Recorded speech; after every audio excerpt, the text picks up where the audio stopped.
jangan kita pikir bahwasanya ketika mereka meninggalkan sholat itu cuma diobe yang berdosa. Tidak. Siapa yang bertanggung jawab pertama kali? Hah? Walinya. Khianat dengan amanat yang dititipkan oleh Allah. Jadi ingat-ingat, anak itu amanat. Anak itu titipan yang dititipkan oleh Allah kepada kita orang. Cucung itu titipan yang dititipkan oleh Allah kepada kita orang. Keponakan adalah titipan yang Allah titipkan kepada kita orang. Jadi bukan soal cuman anak yang punya tanggung jawab kita orang. Enggak, cucung tanggung jawab juga. Keponakan kita tanggung jawab kita juga. Siapa yang memperhatikan cucung? Hah? Siapa yang memperhatikan ponakan? Apalagi di zaman kita sekarang nih, maaf, di zaman kita sekarang nih, kakek neneknya lebih gila daripada wong tuanya.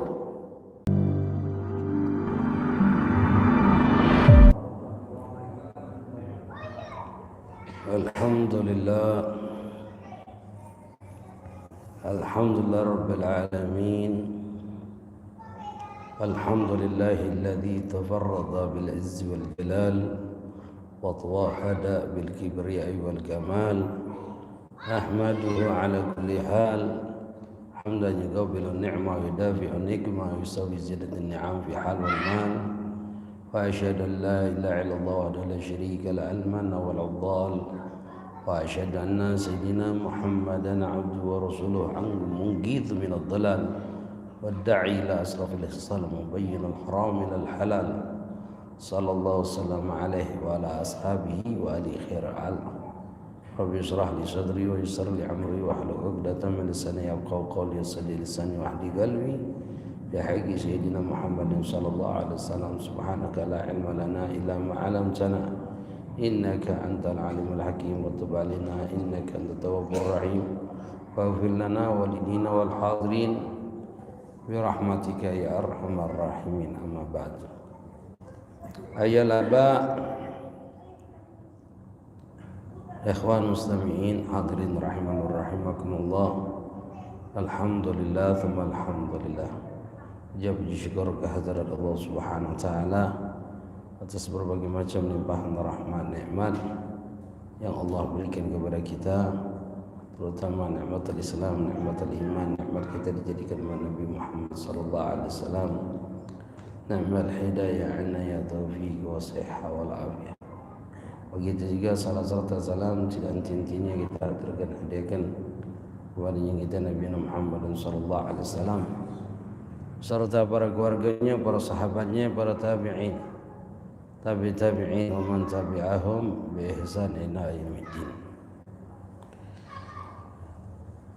Ya ma'asyarah hadirin wal hadirat rahimani wa rahimakumullah. Melanjutkan di dalam pelajaran Al-Mufiqih dalam madhab Imam Syafi'i di dalam akidah Ahlussunnah wal Jamaah. Faslun dalam kitab Sulamut Taufiq dan syarahnya kitab Margatus Syuhada Tasdim. Sekarang masuk faslun fima yajibu ala sahibul wilayah. Fima yajibu ala sahibul wilayah. Perkara-perkara yang diwajibkan terhadap para wali-wali seorang anak yang memiliki kekuasaan terhadap anak walinya. Yajibu ala tariqil fardu kifayah ala wali sabi wa sabiyati al-mumayyizin أن يأمرهما بالصلاة ويعلمهما أحكامها بعد 7 سنين ويضربهما على تركها بعد 10 سنين كالصوم عطاقه ويجب عليه أيضا تعليمهما ما يجب عليهما وما يحرمه ويجب على ولاة الأمر قتل ترك الصلاة كسرا إن لم يتوب وحكمهم مسلمون ويجب على كل مسلم أمر أهلي بها وقرهم وتعليمهم أركانهم وشروطها ومبتلاتها وكل من قدر عليه من غيرهم إلى آخره. يجب على wali sabiyah wa sabiyah, diwajibkan terhadap wali ala tariqil fardu kifayah, hukumnya fardu kifayah, wajib hukumnya. hukumnya fardu kifayah terhadap wali bayi laki-laki ataupun bayi perempuan yang mumayyiz.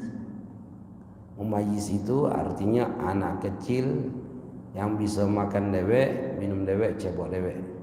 Di situ ada tamyiz itu ayakun kullu minas sabi wa sabiyah bihaitsu ya'kul wahda wa yashrubu wahda wa yastanji wahda. Adanya setiap anak laki-laki dan anak perempuan tersebut sekiranya bisa makan dewek, minum dewek, cebok dewek. Wagil ayyafhamal khitab wa yardul jawab. Anak kecil yang memahami pertanyaan dan mampu menjawab. Ada lagi mengatakan an ya'rifa yamini aw shimal, mengetahui mana yang kanan mana yang kiri. Maksudnya adalah an ya'rifa ma yanfa'u wa ma yadur. Dia memahami apa yang bermanfaat untuk dia, apa yang membahayakan dia. Wala yajibu amal qabla tamamu sab'a wa in mayyaz qablaha. Dan tidak wajib memerintahkan sebelum umur 7 tahun walaupun anak tersebut sudah tamyiz sebelum umur 7 tahun. Jadi tamyiz itu anak kecil yang bisa makan sendiri, minum sendiri, cebok sendiri, atau anak kecil yang bisa memahami pertanyaan dan mampu untuk menjawab, atau memahami mana yang bermanfaat untuk dia atau membahayakan dia, dengan syarat 7 tahun ke atas. Walaupun kalau seandainya ada anak umur 5 tahun sudah tamyiz, apalagi anak-anak sekarang nih cerdas-cerdas sudah. Umur 5 tahun sudah tamyiz. Apakah sudah diwajib perintah? Belum. Syaratnya 7 tahun ke atas, tapi dengan syarat tamyiz. Jika anak itu 7 tahun ke atas, 8 tahun, 9 tahun, tapi belum tamyiz, maka belum ada kewajiban bagi kita sebagai walinya untuk memerintahkan dia. Syaratnya tamyiz. Jadi 2 syarat. Yang pertama umur 7 tahun, yang kedua tamyiz. Artinya dia bisa membedakan mana baik yang mana buruk. Untuk apa? Memerintahkan an ya'murhuma salah. Untuk memerintahkan mereka itu bis salah, dengan salat. Ini katakan. Wa yu'allimuhuma ahkamuha ba'da sab'asin. Dan wajib memerintahkan salat dan wajib walinya mengajarkan kepada anaknya di dalam hukum-hukum salat. Siapa kewajiban siapa? Wali. Kewajiban wali. Wal murad wali, yang dimasukkan wali di sini dikatakan ulama, kullu minal abawai, setiap orang tua dari sebelah bapak dan ibu. Wa in aliyah, walaupun ke atas, bapak, ibu, kakek, neneknya. Walau min gibalatil walaupun dari sebelah ibu, bukan hanya sebelah bapak saja. Artinya bapak, ibunya dari sebelah bapak, sebelah ibunya, kakeknya, neneknya, amang bibiannya punya kewajiban. Hukumnya fardu kifayah. Fayasqutul wujub bi fi'li ahadihima li husul maqsudi. Lepas hukum kewajiban tersebut jika ada salah satu di antara mereka melakukan kewajiban tersebut. Jika bapaknya memerintahkan anaknya sholat, ibunya memerintahkan sholat, lepas kewajiban itu. Yang lain tidak berdosa. Wala budda minat tahdid bidarbi min nahmil ma'araf. Memerintahkan itu disertai dengan tahdid, dengan ancaman, dengan keras, ancaman untuk memukul atau selainnya. Tapi jangan memukul, hanya sebatas ancaman syadid. Awas sholat, jangan tidak sholat. Awas sholat. Perintahkan, ayo sholat. Wajib itu. Memerintahkan itu. Memerintahkan itu wajib. Kalau anak tidak sholat, agak meremehkan sholat, langsung tahdid. Ayo sholat. Dan keras. Awas, kalau tidak sholat kena gebuk. Walaupun kita tidak diperintahkan untuk memukul anak tersebut. Kewajibannya hukumnya adalah fardu kifayah. Ini katakan. Wa inna ma khutibat bidzalikal wa in lam yakul la wilayah.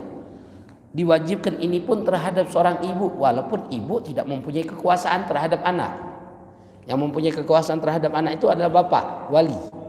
Wali itu min jihatil ab, dari sebelah bapak, tidak ada sebelah ibu. Ini katakan.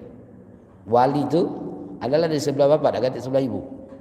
Di dalam perintah ini diwajibkan juga bagi ibu. Ini katakan ulama. Walaupun ibu tidak mempunyai kekuasaan. Ini katakan ulama. Kenapa? li'anna min amr bil ma'ruf. Karena itu adalah perintah dengan ma'ruf. Laksanakan perintah Allah Subhanahu wa taala. Walidzalika wajaba dzalika ala ajani ba'idon ala madzakar zakrasi. Begitu juga diwajibkan terhadap sisinya. Sisinya tersebut siapa? Bapak, ibu, mamang, nenek, kakek, bibian, wajib kalau. Sebelah kanan lagi itu wajib kalau. Jadi bukan bapak ibu kebocok kakek nenek bukan.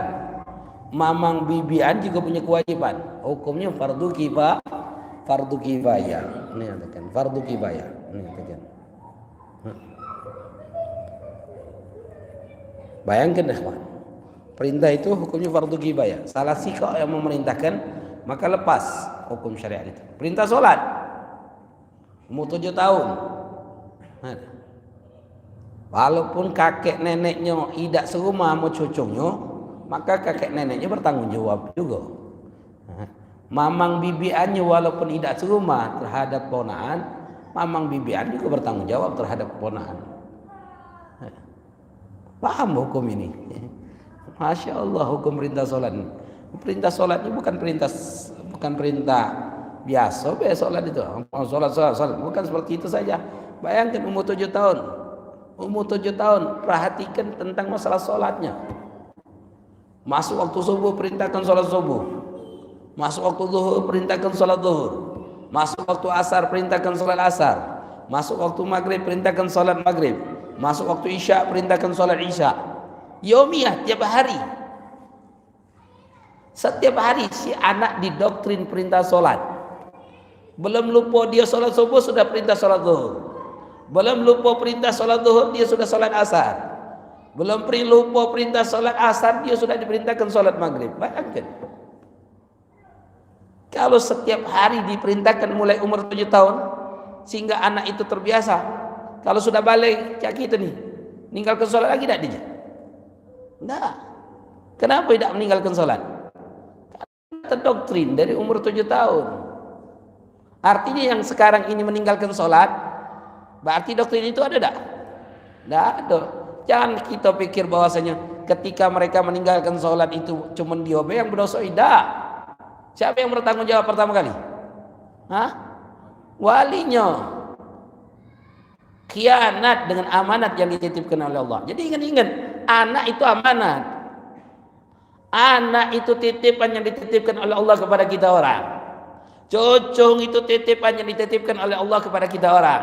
Keponaan adalah titipan yang Allah titipkan kepada kita orang. Jadi bukan soal cuman anak yang punya tanggung jawab kita orang. Enggak, cucung tanggung jawab juga. Keponaan kita tanggung jawab kita juga. Siapa yang memperhatikan cucung? Siapa yang memperhatikan ponaan? Apalagi di zaman kita sekarang nih, mama di zaman kita sekarang nih, kakek neneknya lebih gila daripada wong tuanya. Di dalam tarbiyah. Berapa banyak si anak, si cucung ini Masya Allah diistimewakan. Sampai wagi kejadian ini yang terjadi. Si wong tua susah payah memondokkan anaknya oleh si kakek neneknya apa? Mbeknya dari pondok. Dahsyat ini. Dengan alasan apa? Kejam. Alang ketolim kau. Nagok cucung aku ke pondok. Si anak, si bapak, umatnya dah baca ngomong apa lagi? Apa? Orang tuanya. Yang sikap mertua dah baca ngomong apa lagi? Allah, gila. Zaman ini, Masya Allah. Dia fikir hidup ini cuma hidup di dunia, be. Dia fikir tak ada lagi kehidupan setelah kematian. Dia fikir tak ada lagi hisab. Dia fikir tak ada lagi namanya surga dan neraka. Nikmat kubur dan azab kubur. Dia fikir sudah, kalau hidup tenang di dunia, sudah senang di dunia. Macam itu. Allah nunjuk anak kepada kita bukan sebatas tunjuk nikmat enggak, tapi ada amanat yang dititipkan oleh Allah kepada kita. Allah nunjuk cucung kepada kita amanat. Berapa banyak uang tak punya anak pengen punya anak. Berapa banyak uang belum dapat cucung pengen punya cucung. Tapi ketika Allah berikan anak, Allah berikan cucung, Allah berikan keponakan, dia khianat. Khianat di dalam tarbiyah pendidikan terhadap anak itu. Makanya kata ulama, kita ini adalah anak daripada orang tua kita. Jika kita meninggalkan solat, jangan kita fikir dosanya itu kita beda-beda. Enggak. Ada yang lebih dulu yang bertanggung jawab, yang khianat dengan amanatnya. Yaitu siapa? Walinya, bapak, ibu, kakek, neneknya bertanggung jawab di hadapan Allah nantinya. Lalu apa hukum syariat mengatakan wa yadribuhuma ala tarkiha ba'da asyra sinin, dan wajib dipukul, wajib hukumnya, wajib kifayah, fardu kifayah untuk memukul anak tersebut, baik itu anak laki-laki ataupun anak perempuan, ala tarkiha, ketika anak itu meninggalkan solat. Ba'da syuru'i asyra sinin ay idza wasala ilaha bi tamam tis'ah, jika sudah sempurna 9 tahun, nak naik ke 10 tahun mulai gebuk. Bukan mulai umur 10 tahun, tapi ketika dia sudah masuk umur 9 tahun, nak masuk ke 10 tahun mulai gebuk kalau meninggalkan salat. Subuh siangan pukul, wajib pukulnya. Hukum fardu kifayah, tidak boleh kita maafkan. Tidak boleh bagi kita untuk maafkan. Bayangkan, Masya Allah. Kalau kita maaf, kesian sudahlah budak ni liburan sekolah. Liburan sekolah, subuhnya libur juga. Untuk zaman sekarang. Jadi sekolah solat itu ya sebatas ala kadarnya, yang penting tu sekolahnya. Oh, wong tua zaman sekarang ni Pak Bu, mama anaknya dak sekolah bawa dia. Oh, ngiteng-ngiteng dia. Mak bapaknya ngiteng-ngiteng kalau anaknya nak sekolah. Anaknya dak salat subuh biasa be. Tidak ngiteng-ngiteng dia. Anaknya minggat sekolah, no, singgonya. Siksa aja budak tu. Anaknya salat zuhur tinggal, salat asar tidak. Biasa be. Salah siapa ini nih? Nak serta-merta kita nyalahkan anak tidak sholat. Jadi kalau seandainya anak-anak sekarang ini, kita yang hadir dalam majlis ini tidak sholat, salah ke orang tua kita. Karena mereka itu khianat di dalam tarbiyah. Jika anak nyalahkan orang tua, anak memberikan beban kepada orang tua, kita sebagai anak jangan sekali-kali meninggalkan sholat. Karena cukup sudah, susah orang tua kita. Dia masih hidup dia. Kalau dia sudah meninggal dunia, Allah. Setiap kali tengok anaknya meninggalkan solat, dia yang akan diadab oleh Allah. Lalai di dalam tarbiyah. Siapa yang ngebuk anaknya jika anaknya meninggalkan solat sekarang? Ya. Umur 9 tahun ke bocok, jika dia meninggalkan solat, gebuk. Hukumnya gebuk itu fardu kifayah, salah sikok yang gebuk, bukan fardu ain. Bapaknya be, ibunya be, kakeknya be, neneknya be, mamangnya be, bibiannya be gebuk. Ada kejadian, Ustaz, aku gebuk ponakan aku tidak sholat, marah bapak ibunya. Bapak ibunya gebuk juga. Lemah be kau muat anak, tapi kau tidak kebecus mendidik anak. Karena dosa itu bukan kau be. Aku sebagai mamangnya aku juga melak dosa. Siapa yang memperhatikan ponakan di zaman sekarang ini? Ada. Cuek bebe yang dipikirkan anak. Mana ada di zaman sekarang ini kita mikir keponakan kita. Nak solat, nak idak, nak pintar, nak idak. Hati kita mikirnya. Padahal ponakan itu tanggung jawab kita. Allah. Jangan kita pikir bakal kita selamat baik kalau tanpa memperhatikan ponakan-ponakan kita. Keluar rumah tidak pakai hijab, tidak pakai jilbab dia. Ponakan kita. Gila. Dan kita diam. Bapaknya ada, emaknya ada. Walaupun bapak emaknya ada, apalagi bapak emaknya dah kata. Perhatian itu harus penting karena dia adalah beban kita nanti di hadapan Allah. Itu tuh tanggung jawab kita nanti di hadapan Allah. Jangan kita pikir bahwasanya dosanya mereka itu perilakunya mereka, dosanya mereka itu kita akan diminta pertanggungjawaban. kita akan minta pertanggungjawaban. Kalau di zaman sekarang nih, keponakan itu lebih penting dari anak kita. Kenapa? Kita langsung nyinggung anak kita, kasih sayang kita terhadap anak luar biasa. Tapi kasih sayang sama ponakan jangan. Tidak sekuat kasih sayang kita terhadap anak kita. Perhatikan ponakan-ponakan kita. Sholatnya perhatikan, tarbiyahnya.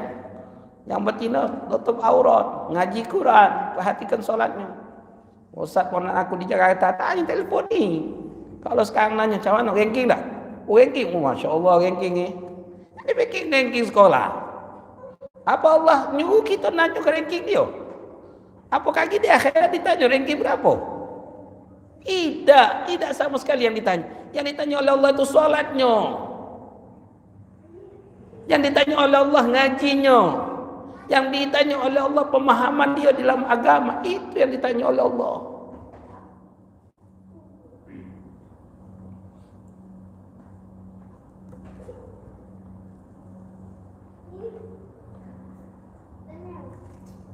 Berapa banyak wajib kita mukul anak tersebut? Waraji annahuma yadribani biqadri haja wa in kathra. Wal mu'tamad kata ulama ukurannya hajat, berapa banyak bebas. Dengan biqadri haja, ukuran hajat be. Lakin dengan syarat kata ulama. Ayakuna ghairu mubarrih. Syaratnya itu pukulan itu tidak boleh membekas. Ini katakan. Tidak boleh membekas. Membekas itu sampai pecah, sampai biru. Oh itu zalim. Katakan. Itu zalim. Budak kecil, anak ni kepunyaan banyak, anak banyak, ponakan banyak. Faham ni kan? Budak tu rotan kecil itu, ketok-ketok solat. Itu sudah pecah bacing, solat galau sudah. Ada. Tak perlu nak kita gebuk ni dia. Ada. Umur 9 tahun ke bocok sudah terbiasa dia solat. Bangun subuh bangun dewek. Solat. Bangun dewek, gadang dia belum bangun, kita belum bangun, dia sudah bangun, dia sudah sholat duluan. Umur 9 tahun. Nah, ambil anak. Nah, kenapa? Karena terbiasa sudah. Awalnya mengintakan sholat, ayo keras, ayo sholat, lewatan. Kalau sudah terbiasa di umur 9 tahun sudah, tak mungkin dia bakal berani untuk digebuk untuk menyuruh sholat. Tidak, langsung sholat dia. Sudah terbiasa, terdoktrinkan. Ingatkan. Makanya pukul anak, tinggalkan sholat.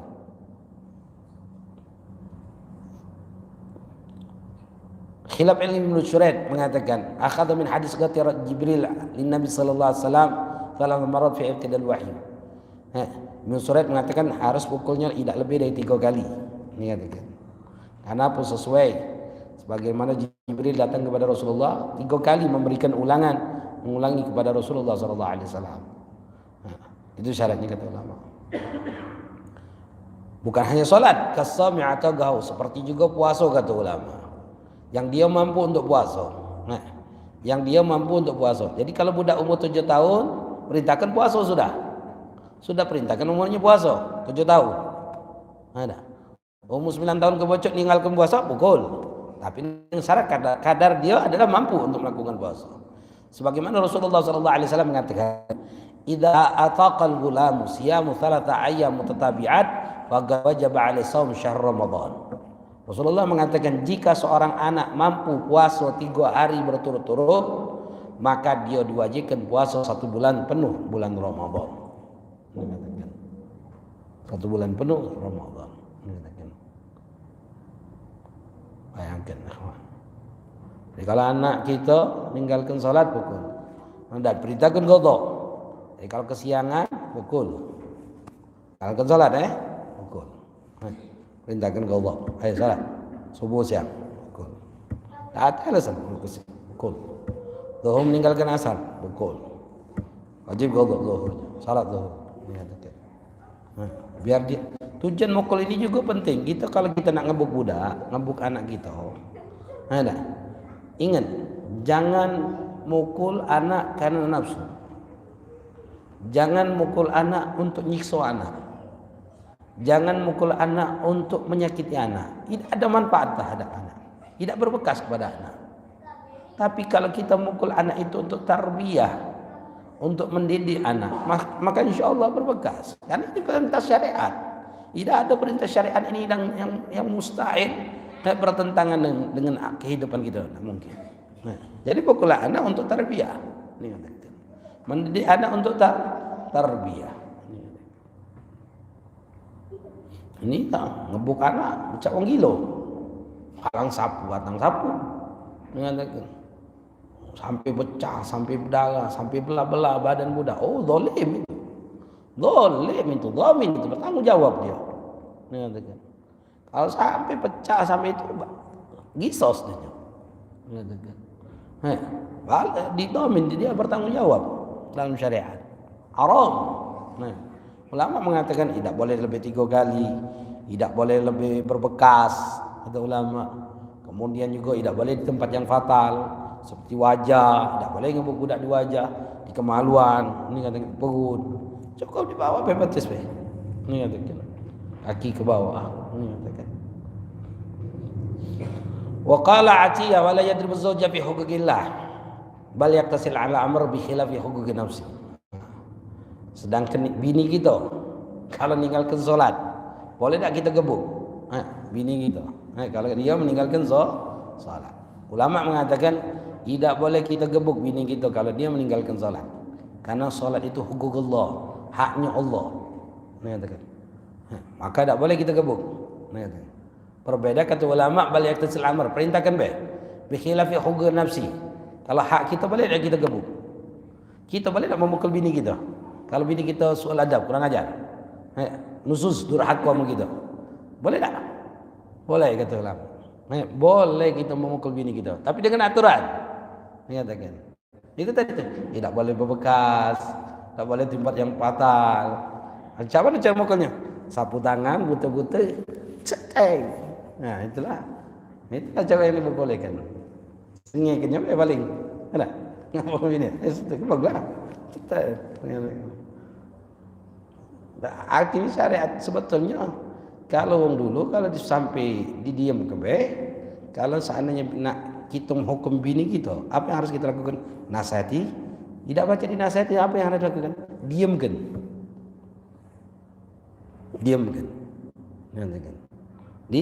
Diamkan. Diam itu bagi perempuan adab, menyiksa itu. Didiamkan lagi itu bagi perempuan itu adab, itu syariat. Katakan.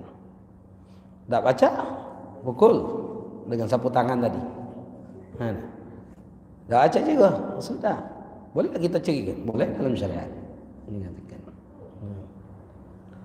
Wa yajibu alaihi aidan ta'limuhuma ma yajibu alaihima wa ma yahrumu. Dan diwajibkan bagi walinya, wajib bagi walinya. Untuk apa? Untuk mengajarkan anaknya. Mengajarkan anaknya. Apa-apa yang diwajibkan dalam agama dan apa-apa yang diharamkan dalam syariat. Hukumnya apa? Wajib. Bagi siapa yang mengajarkan? Walinya. Jadi kalau walinya tidak mengajarkan, dosa tak wali? Dosa. Sekarang ini, Masya Allah, ya Allah, ya Rabbi. Orang tua kita, berdosa tak di hadapan Allah? Dosa tak orang tua kita? Ngajar tidak dia? Nah. Makanya kita harus berusaha untuk memahami syariat supaya apa? Supaya beban orang tua kita di hadapan Allah itu ringan nantinya. Supaya terlepas beban tersebut. Kenapa? Karena kita sudah bisa belajar dewek. Kalau kita tidak mau belajar, maka dia akan bertanggung jawab di hadapan Allah Subhanahu wa taala. Kenapa? Karena kewajiban dia mengajari kita untuk supaya kita faham agama. Kalau seandainya dia tidak mampu, kita sebagai orang tua tidak mampu mengajari anak kita memahami agama, maka pondokkan. Datang ke ustaz ke rumah. Itu salah satu contohnya. Kalau di zaman sekarang ini saya gitu kalau tidak mondokkan anak. Sulit. Esok. Pengalaman pribadi anak dewek. Anak sulit ngajari budak di rumah. Cara sih kalau tamat SD pondok kan. Supaya lepas beban kita. Kalau di sini tamat SD, kalau di daerah Kudus sana, umur 7 tahun sudah masuk ke pondok. Tempat tahfidzul Quran itu, Masya Allah, luar biasa. Dan mereka biasa mengatakan umur 7 tahun. Nah gitu masih tak sanggup. Ada kasih sayang gitu luar biasa terhadap anak. Ya sudah tamat SD mondok. Pondok kan. Ya. Banyak pondok-pondok sekarang. Untuk bekal dia. Untuk apa? Untuk lepas beban kita di hadapan Allah nanti jika pertanggungjawaban tentang pemahaman dia dalam agama. Supaya itu lepas dalam syariat kita. Karena itu kewajiban kita.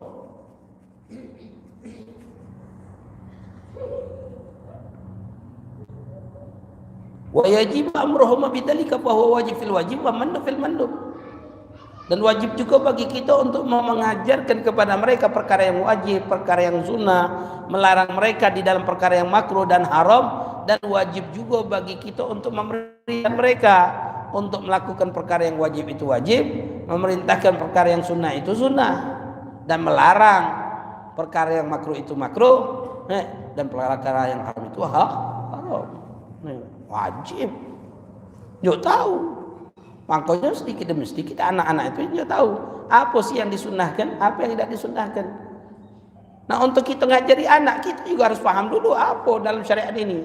Kalau kita nyebuyan, nak ngerti agama, mana kita nak ngajari anak kita. Kalau kita keterbatasan agama, pemahaman agama, satu syarat satu-satu caranya datang ke kiai, datang ke ustaz, ajarkan tentang syariat kepada anak kita. Tidak sanggup, pondokkan pesantren. Supaya apa? Supaya kita lepas bebas di hadapan Allah nantinya. Karena kita sudah berusaha untuk semaksimal kita. Karena kita dengan keterbatasan ilmu kita, ketidakpahaman kita akan agama, kita lepaskan anak kita di pondok. Anak-anak sudah balik, anak-anak sudah kawin. Oh pondok banyak yang sudah kawin. Tak sanggup dia datang ke ustaz. Banyak coro sekarang ini. Anak ada berapa ekor privat ngajar di rumah. Itu Masya Allah. Anak, bininya, lakinya kumpul. 4, 5. Belajar agama. Belajar tentang syariat. Sama seperti majelis ini. Buka kitab, nyatet mereka orang. Dari siku kitab ke kitab lain. Siku kitab ke kitab lain. Tidak ada yang menyusahkan kita. Tidak sanggup undang ustaz, duduk majlis taklim, ajak anak duduk majlis taklim, suruh megang pulpen, suruh megang buku, catat apa yang disampaikan ustaz. Alhamdulillah majlis kita ni, maju kitab, buka kitab majlis kita ni, tidak sebasing-basingan, bukan ceramah umum Suruh duduk, dengarkan tu ustaz. Kenapa? Karena kau adalah beban aku kaki di akhirat. Karena kau adalah amanat yang dititipkan oleh Allah kepadaku. Duduk majlis taklim. Siapa yang ngajak anaknya duduk majlis taklim? Ada dia fikir masuk suka nafsi-nafsi dewe-dewe. Tak cek itu kan. Ku anfusakum wa ahlikum nara. Jagalah diri kau dan keluarga kau dari api neraka. Kau tidak bisa jaga diri kau atau tidak bisa jaga keluarga kau, jangan harap kau bisa selamat dari api neraka. Tak akan selamat kita ini. Syariat ini jelas. Sejelas-jelasnya ini syariat. Kita wajib nyaga diri kita dan keluarga kita. Sekarang ini kebanyakan kita berpikir duduk majlis taklim ni apa? Cuma sebatas kebaikan Duduk dapat pahala, tak duduk tak apa-apa. Kalau ada urusan lebih penting, urusan dunia, tinggalkannya duduk majlis taklim. Dia fikir duduk majlis taklim bukan urusan hidup dan mati. Dia fikir duduk majlis taklim ni bukan urusan selamat, bahagia atau sengsara. Tidak. Dia fikir biasa duduk majlis taklim. Duduk dapat pahala, tak duduk tak dapat tak apa-apa. Padahal duduk majlis taklim ini mengajarkan kepada kita biar kita selamat dari api neraka. Duduk paham tentang bagaimana cara selamat dari api neraka, tidak duduk tidak paham bagaimana cara masuk selamat dari api neraka. Bini-bini kita tak paham. Sunnah, ada media sosial, suruh dengarkan ceramah. Dengarkan. Anak dari masjid dengarkan. Tanya balik ini, apa yang disampaikan ustaz? Kita berapa banyak anak-anak kita badal maghrib dia tahu ke mana. Apalagi sudah beranjak. Sudah megang motor dewek, megang HP dewek. Dengan alasan wong tua sekarang ini yang penting anakku ada HP. Jadi kalau ada apa-apa baca di telepon. Itu pikirannya sudah. Tak tahu anaknya kemana. Ba'dal maghrib, ba'dal isya. Padahal ma bainal maghribain. Dulu Rasulullah melarang anak-anak kita keluar waktu maghrib. Dilarang anak-anak keluar waktu maghrib. Sekarang dibiarkan anak-anak keluar waktu maghrib main-main. Masya Allah. Itu nah, budak-budak kecil keluar main itu maghrib. Itu bahaya itu. Khatir itu. Jangan salah gitu. Terkadang orang tua jadi mana? Hah? Mana orang tua? Mana lagi orang tua? Di rumah nonton TV. Bahaya keluar budak-budak itu main maghrib. Larangan Rasulullah SAW. Buka, carilah di coba buka saya Google. Kenapa Rasulullah melarang anak-anak waktu maghrib keluar rumah? Masya Allah, khatir, bahaya. Syaitan luar biasa waktu maghrib ini ganggu budak. Anak-anak gadis kita waktu maghrib tak tahu kemana, belum maghrib, belum balik. Kita tak tahu dengan alasan telepon men. Cuma sebatas telepon. Oh dijawabnya. Oh lagi di jalan. Dah percaya orang tua. Kalau ada apa-apa nak nyalakan anak serta merta. Salah kelah diri dewek. Anaknya bunting di luar nikah. Nak nyala ke siapa? Nak marah-marah sama anaknya. Nah, sudah aku nasihati kau, sudah aku buat. Kau orang tua yang tak becus. Anak tidak dijaga. Anak tidak diperhatikan. Anak tidak diberikan tarbiyah agama. Anak tidak diunjuk rasa takut dia kepada Allah. Jadi jangan nyalakan siapa-siapa, ikhwan. Karena kita akan dimintakan bertanggungjawaban di hadapan Allah nantinya. Kewajiban bagi kita untuk mengajar mereka. Dan hukumnya fardu ain, fardu kifayah. Salah sih kok ngajari sudah cukup. Kalau kita tidak mampu galau untuk melepaskan mereka, tidak mengajarkan mereka, yo datang ke ustaz, suruh duduk majlis taklim. Tidak kata maya duduk majlis sini. Duduk be kamu. Ada maya? Ada yang minta duit? Hati. Duduk. Bawa anaknya, bawa bininya.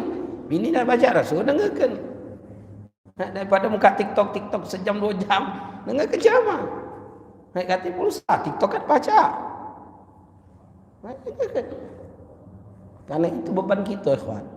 Ini Allah sudah ngasih kemudahan, lebih kemudahan kepada kita, supaya kita ini terlepas beban nanti di hadapan Allah Subhanahu wa taala.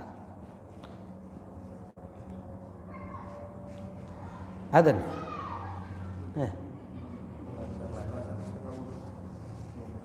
Bawa?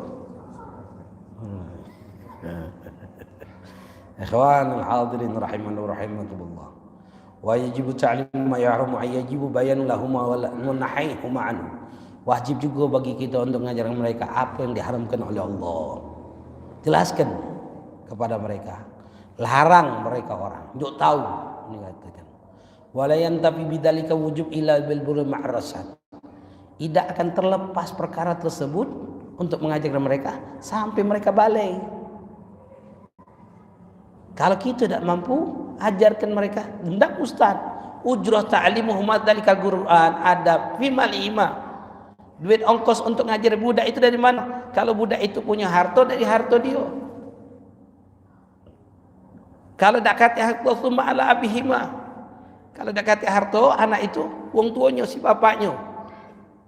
Kalau bapaknya dak kata harta min ummihima, daripada ibunya. Dak kata min jad, kakeknya. Ini ada. Dak kata min janibih, mamang bibiannya.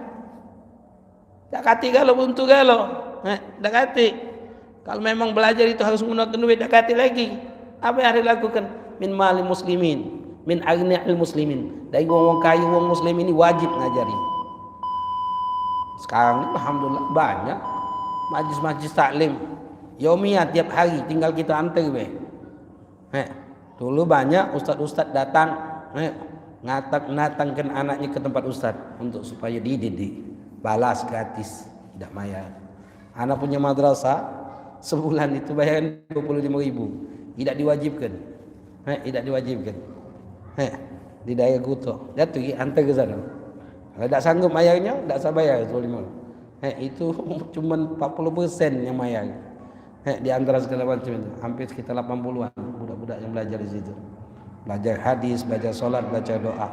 Yang penting mereka belajar sudah. Tujuan kita apa? Melepaskan iskat, melepaskan kewajiban kita kepada Allah nanti. Itu.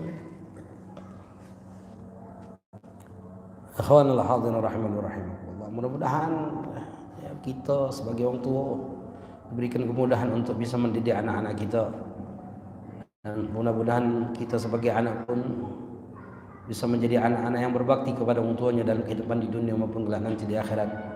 Dan juga mudah-mudahan orang tua kita pun mendapatkan ampunan di sisi Allah Subhanahu wa taala, yang hidup dipanjangkan umurnya dalam ta'awal afiyah salamah, yang sudah meninggal diberikan ampunan di sisi Allah, dilapangkan kuburannya, dijadikan taman-taman syurganya Allah Subhanahu wa taala, diberikan nikmat di alam kubur. Mudah-mudahan mereka orang tua kita tidak diazab dengan kemaksiatan yang kita lakukan. Dan juga kita mintakan kepada Allah Subhanahu wa taala, mudah-mudahan sebelum Allah matikan kita, kita bisa memahami syariat ini, bisa mempelajari syariat ini, bisa membaca Quran, bisa sudah merajinkan diri kita untuk melakukan ketaatan kepada Allah dan jauh dari segala sesuatu yang perkara yang dilarang oleh Allah Subhanahu wa taala. Jika kita mintakan kepada Allah Subhanahu wa taala, selalu minta untuk kita, untuk orang yang kita cintai, orang yang mencintai kita, atau yang tidak senang kepada kita, atau orang yang pernah berbuat baik dalam hidup kita, atau orang yang pernah kita zalimi, atau yang menzalim kita dari kaum musliman. Kita mintakan kepada Allah, mudah-mudahan Allah ampuni dosa kita dan dosa mereka. Kalau Allah matikan kita dan mereka dalam keadaan husnul khatimah, ya Allah biha, ya Allah biha, ya Allah bihusnul khatimah fi khair wal afiyah. Allahumma arzuqna fahmi nabiyil hadam salim syarat al-amal kadal muqarrabin. Allahumma aghnina bi'ilmi zaina bi'ilmi akramna bitaqwa jamilna bil afiyah arhamar rahimin. Wa sallallahu ala sayyidina Muhammadin nabiyina wa ala alihi wasallam. Alhamdulillah rabbil alamin. Subhanakallahumma wa bihamdika asyhadu an la ilaha illa anta astaghfiruka wa atubu ilaik. Hadza ma aqul lakum wa la minkum. Assalamu alaikum warahmatullahi taala wabarakatuh.